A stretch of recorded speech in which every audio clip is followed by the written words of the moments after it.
Alright, nephews. Welcome to Scroll 101. It's your favorite unk. It is currently 8:55 at night. I just had a long-ass day at work. I'm home. I'm tired. And boy, do I have a lot to catch you niggas up on. But before I get into anything, make sure y'all follow the scrolls and leave a rating, because that helps me grow. Now, bruh, where the fuck has unk been? Nigga, life has been lifing. First of all, let me tell y'all something. If the ending of Season 3 felt weird to any of y'all, if it felt like unk just kinda disappeared mentally, nigga, that's because my brain got fucking hijacked. Unk thought he was gonna be a dad. What the fuck? Oh my god, bro. I just went through the craziest pregnancy scare I've ever experienced in my fucking life. And honestly, calling it a pregnancy scare doesn't even do that shit justice. Nigga, she was pregnant. Like actually pregnant. This wasn't no my period is 3 days late situation where you pacing around the bathroom waiting for a little stick to load. Hell nah. There was an actual pregnancy. Nigga, there was something in there. What the fuck? Bro, I was hunkered down for weeks. I remember taking this mental screenshot one day of just how down bad unk was. Two of my boys came over to the crib. We sitting on the balcony. Niggas talking, laughing, having a good time. And then there's me. Dead expression. Blunt in one hand, vape in the other. Just staring into the Nashville skyline like a Vietnam veteran. Like, ain't no fucking way. Nigga, I had to reconsider my entire life. This carefree 25-year-old nigga riding his scooter through Nashville with his locks blowing in the wind. Finished. Nigga, I was finna be somebody's dad. The scrolls had died in my head. Deep-fried logic had died. Every plan I had for the next 5 years got picked up by a fucking tornado and thrown into a completely different timeline. I'm sitting there thinking, damn, I'm not unk anymore. I'm dad. Nigga, Scroll 101 finna be the importance of tummy time. What the fuck? So nephews, let me tell y'all something. Wear a fucking condom. I'm dead serious. If I meet one of you niggas in person and find out you're out here raw dogging the community, I might slap the shit out of you. Not because I'm mad at you, but because I love you. Wear a fucking condom, bro. And listen, I know, condoms suck. They absolutely suck. Nobody has ever put on a condom and been like, oh yeah, this enhanced the experience. Hell nah. That's like putting saran wrap over your mouth and then eating a cheeseburger. Yeah, you can still smell it. You can feel the texture. You know there's a cheeseburger somewhere in the vicinity, but there's a barrier. And nobody likes barriers. But you know what I learned, nephews? This is philosophy now. Sometimes barriers are there for a fucking reason. Some forces of nature do not need unrestricted access to each other. Nigga, hurricanes got levees. Electricity got circuit breakers. Your dick needs a condom. Because thank God I'm not the guy. But somebody is. Some nigga somewhere got that phone call and his story did not end the way mine did. And damn, it could have been me. Could have been you. You just the unlucky nigga. Wear the barrier, man. After all this shit, I even went and got an STD test. And bro, I felt dirty. Not because going to an STD clinic makes you dirty. Go get tested. Please. I felt dirty because I realized how casually I jeopardized myself. And weirdly enough, I think I was more nervous about that STD test than I was about the pregnancy situation. No fucking cap. Because a baby? Obviously I did not want a baby. But if that became my reality, eventually reality sets in. You step up. You become a great dad. You love your kid. Life looks different than you planned. But maybe there's something beautiful in that new life. But nigga, you get one of them STDs that don't wash off?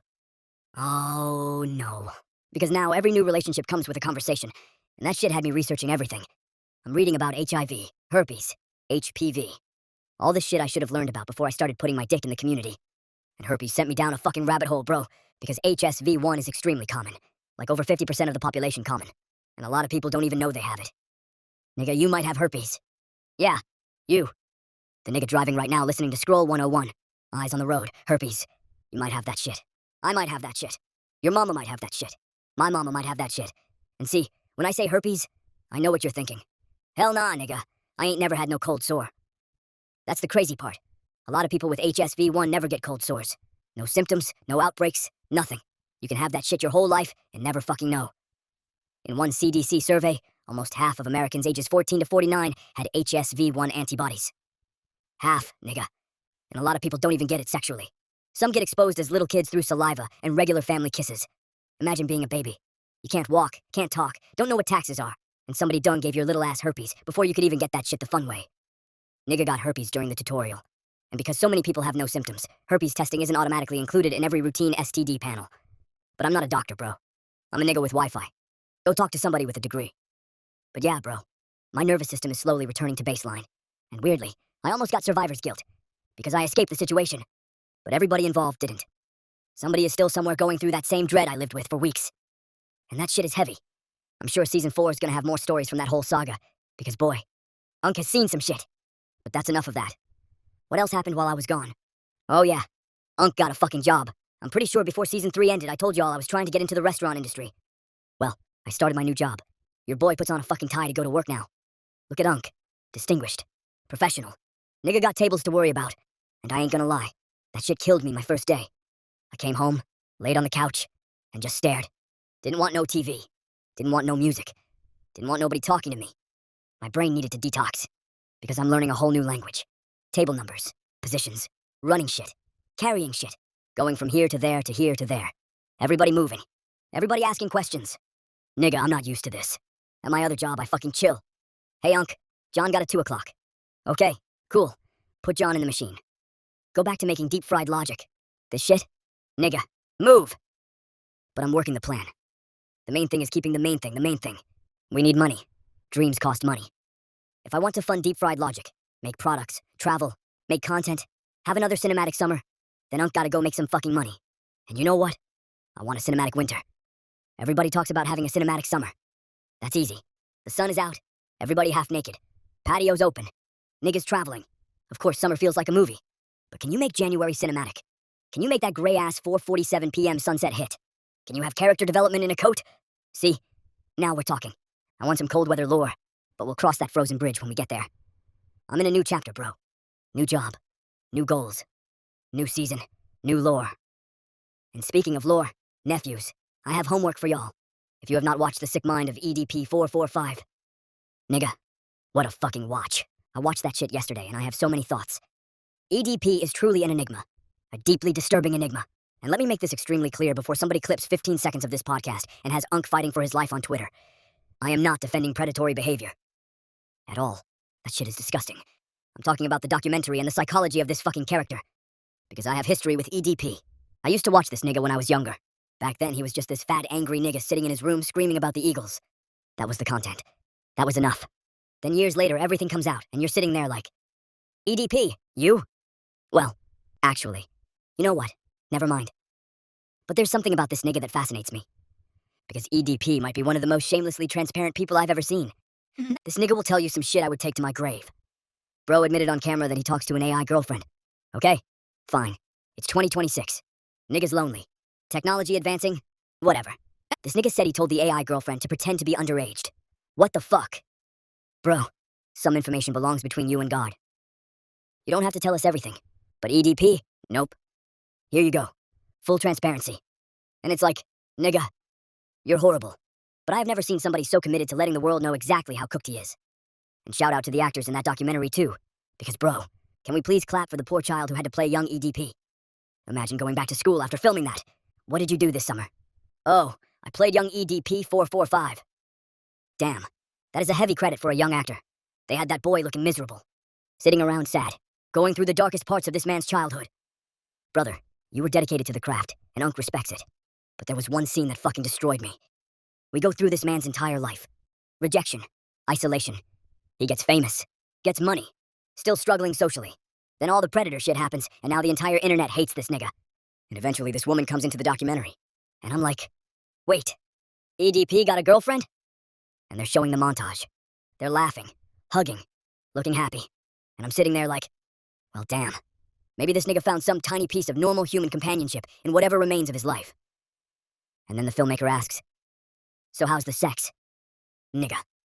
The air left the room. EDP froze. The girl froze. I froze. Everybody watching froze. And I'm looking at this man's face, and I've never seen a human being look more defeated. Come to find out, according to what they're describing in the documentary, she refuses to have sex with him. And bro, EDP might be the final boss of rejection. Think about the levels. You get rejected by a girl? Level 1. You get friend-zoned? Level 5. Your own girlfriend doesn't want to have sex with you? Oh, we're getting deep into the campaign, my boy. Then, you become internationally infamous and rejected by basically the entire internet? Nigga, you unlock New Game Plus. And here's the fucked up part. I'm an empathetic person. So even watching somebody whose actions I find disgusting, there are these little flashes where you're looking at a deeply lonely human being. And that does not excuse what he did. Loneliness doesn't give you permission to hurt somebody. Rejection doesn't give you permission to become a predator. But it does make me wonder about the human being underneath all that fucked up shit. How does somebody get there?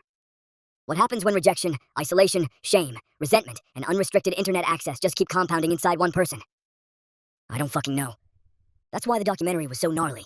It was funny. It was sad. It was disgusting. It was uncomfortable. It was fascinating. It was one of those things where I rarely sit through something without grabbing my phone. But nigga, I was locked in. So that's your homework. Go watch that shit. Anyway, back to Unk's life. I'm at work today. These older Arabic ladies come in. 3 of them. And everything is cool. I'm helping them out. They're doing some paperwork. Whatever. It's quiet. Professional. And then out of fucking nowhere, you started to hear Allah himself. One of their phones starts blasting holy Arabic music. Nigga, I don't know why that shit tickled me so fucking bad. There was absolutely nothing wrong with the music. It was just so loud and so unexpected. And she's standing directly in front of me. So now I'm fighting for my fucking life, trying not to laugh. Then another customer walks in. So I'm trying to help this person while my lips are literally quivering. Hey, how are you doing today? Nigga, lock in. This is adulthood. Sometimes adulthood is taxes. Sometimes adulthood is health insurance. And sometimes adulthood is trying not to laugh at something that isn't even funny, because you're at work, and the fact that you can't laugh has now made it 17 times funnier. I made it through, though. Professional Unk. Oh, and nephews, before I keep going, if you really fuck with Unk, tap into Unk's voice notes on Patreon. It's $4.99 a month, and that's basically my little corner of the internet where I drop the thoughts that happen in between the scrolls. The shit I think about driving home, laying in bed, sitting at work, going through life. Some of it is deep, some of it is fucking stupid, some of it is personal as hell. There's no algorithm, no trying to make a viral video, no performance. It's just Unk talking to the nephews who actually want to hear what's on my mind while it's still fresh. And your $4.99 goes directly to me and helps me keep building all this shit you're watching grow in real time. So if you've ever listened to a scroll and thought, nigga, I could listen to Unk talk about anything. That's literally what voice notes is. Tap into the Patreon and come kick it with us. Anyways, bro, something else happened today. A nigga stole my fucking video. Straight ripped my shit. Posted it. Didn't tag me. And got 2 million fucking views. In a day. Are you fucking kidding me? My most viewed shit ain't even touching that. This nigga took my work and unlocked a level I haven't even unlocked yet. Nigga looted my body while I was still alive. I'm sitting there looking at the views go up like, that's my fucking joke. That's my thought. That's my voice. And you ain't even tagged me? Oh, I was hot. But after I cooled down, I realized something. As irritating as that shit is, that's also information. My shit is good enough to steal. And not only good enough to steal, good enough to steal and get 2 million views. So okay? Bet. That means the product works. Now the job is making Unk recognizable enough that when somebody steals that voice, people immediately go, nigga, that's Unk. You can steal a video. It's harder to steal an identity. So I guess that's the next level. Charge it to the game. Keep building. And speaking of building, the deep-fried logic sticker packs are coming. Nigga, when I finally held those stickers in my hands, oh yeah, them hoes hard. Big. Premium. Real.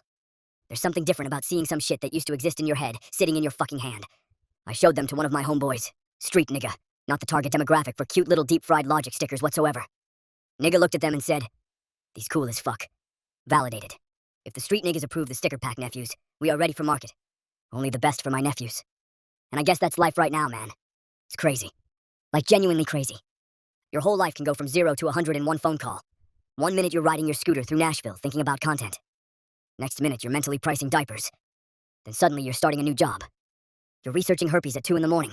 You're watching an EDP documentary. You're fighting Arabic ringtone demons at work. And somehow, you just keep moving. Maybe that's what this chapter is. I don't fucking know yet. I'm not gonna overthink it. I'm just glad to be here. Still doing me. Still growing. Still building. Still going through the growing pains. And I think that's where I'm gonna leave Scroll 101. Oh yeah, and nephews, we got a deep-fried logic Discord now too. It's basically our little clubhouse where all the nephews can kick it, talk about the scrolls, share random shit, and actually get to know each other outside of these episodes. So if you want to get in, just DM me the word Discord, and I'll get you right. Anyways, bro, keep God first. Do the right thing. Be a real nigga. And don't stop. Because once you stop, your dreams stop. And nephews, for the love of everything holy, wear a damn condom. Have a good day or night, nephews. Unc loves you.